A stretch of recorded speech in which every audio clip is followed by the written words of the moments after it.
Now let us see the last part. Predict the polarity of the capacitor in the situation described below. That means in this figure. So here two magnets are shown. First this magnet, and this is moving in this direction. Second this magnet, and this is moving in this direction.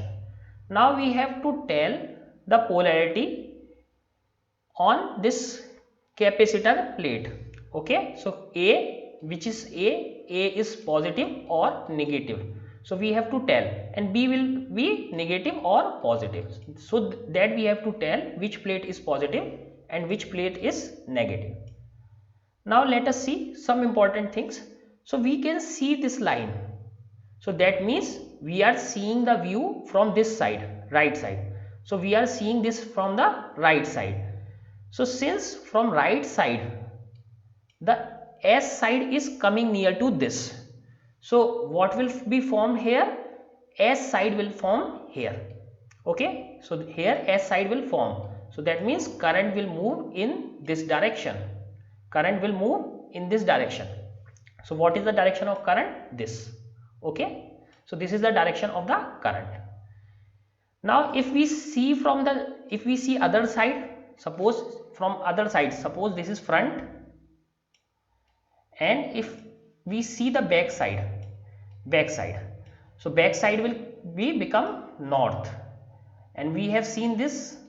So from back side the direction of the current will be same. So both sides will be giving current in this direction, both sides. So this side south, this side north, and both sides are giving current in this direction, because north, and when we put north this side, so both sides are giving current in same direction. So this is the direction of current. So this is the direction of current. Here we can see, and we know the electrons travel in the opposite direction of the current. So electrons travel in the opposite direction. So electrons will accumulate on B plate, and hence this A plate will become positive. So what we did? We did that the current direction for south here, so current will be moving in this way. For north, from that side, current will be moving in the same direction. So current moving in this direction, hence electron will travel in opposite direction. So electron will accumulate at B portion, and this A will become positive. This is negative, this is positive. Now let us see.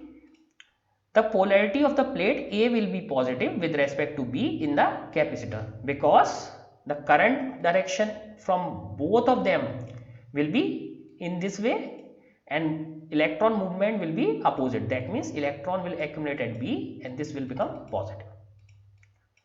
Now let us move to next topic.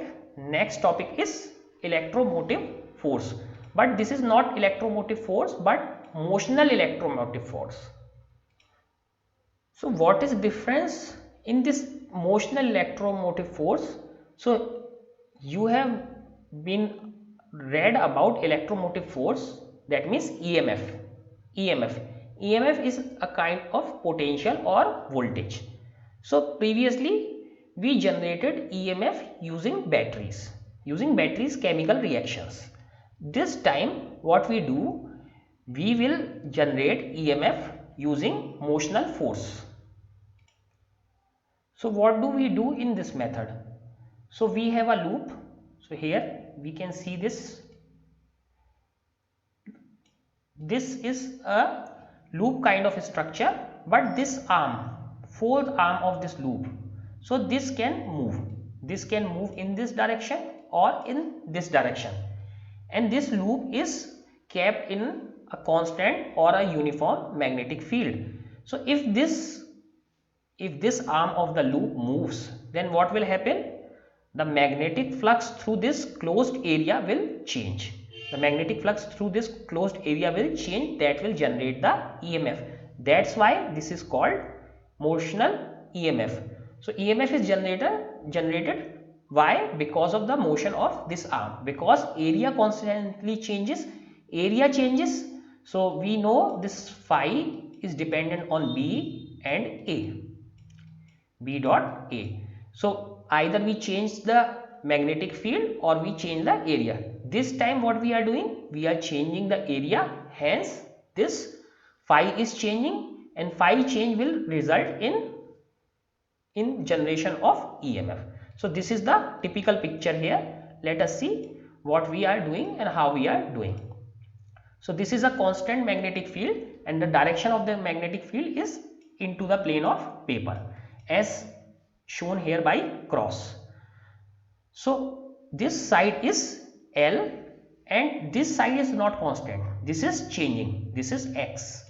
Suppose why we have not give it a number, because this side keeps on changing. If it pushes here, so this is reduced. If it goes here, it will be increased. So we have a rectangular loop which is PQRS. So here PQRS. So this is our rectangular loop in which the conductor PQ is free to move. So this arm is free to move. This is moving in this direction or in this direction. The rod PQ is moved towards the left. So in first case what we are doing? First case we are doing moving in this direction. So that means the area of the loop can only be decreased. In this side area of the loop will increase, but this side area of the loop will only decrease. Now what is the velocity? It is moving with a constant velocity. If you remember, if this is a rectangular loop, so area change per unit time will remain constant. So this will generate a constant EMF because area change will be constant. Per unit time will remain constant because velocity is constant. So it is shown here. So first thing, what we are assuming that there is no energy loss due to friction. There is no friction. Now PQ forms a closed circuit. So we can see this is a closed circuit. Now an area that changes as PQ moves. So area is also changing as PQ moves. So first it was here, now it is here, it is here. So this side which is L, this remain constant, but this side X is continuously changing with time. This X is continuously changing with time. Now it is placed in a uniform magnetic field. We have a uniform magnetic field B which is perpendicular to the plane. So magnetic field direction is this and plane is this. Plane is same as this paper and magnetic field is perpendicular to paper, that means going inside the plane of paper. So this is magnetic field. Now what we have taken? We have taken this distance to be X. X is continuously changing. This distance to be L. This distance is not changing. This distance is fixed, but this distance is changing. Now we know what is the flux, magnetic flux. Magnetic flux is simply phi B is equal to B dot A. Okay, B dot A. If we see, so this will become BA cos theta, cos theta.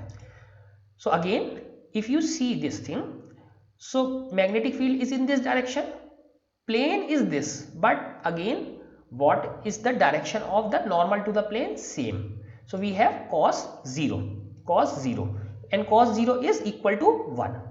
So this will remain only BA. So this exercise we have done several times that if the normal to the plane and magnetic field both are in same direction, we get phi B is equal to BA, and this cos theta is gone because cos theta is cos 0, that means 1. So this is gone. Now what is the area of the loop? Area of the loop is L into X. That is a different thing, that X is changing with time, but we have area L into X.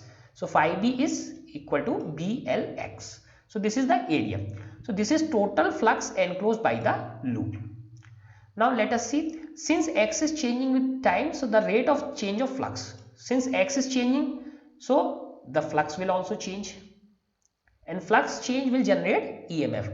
And from the formula, Faraday's formula, what we have? Epsilon is equal to minus d phi B upon dt. Why there is a minus sign? Because this phi just tell us that the EMF is produced such that it opposes the magnetic field producing it. So this is the formula. Now let us put the value. So d upon dt, of BLX. So BLX. Now what we know, this B is constant, L is also constant, L is not changing with time. What is changing with time? This X. Only X is changing with time.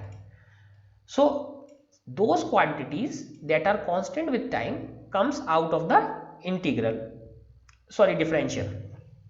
So these come out of the integral in differential. So what we have, d upon dt of x. So that is d upon dx upon dt. And what is dx upon dt? Dx upon dt is equal to v, velocity. Okay. So what we get? We get BLV. But why do we get this plus sign? Why? Where is this negative sign? Because velocity is in the negative direction. Velocity is in the negative direction, hence we put a positive BLV.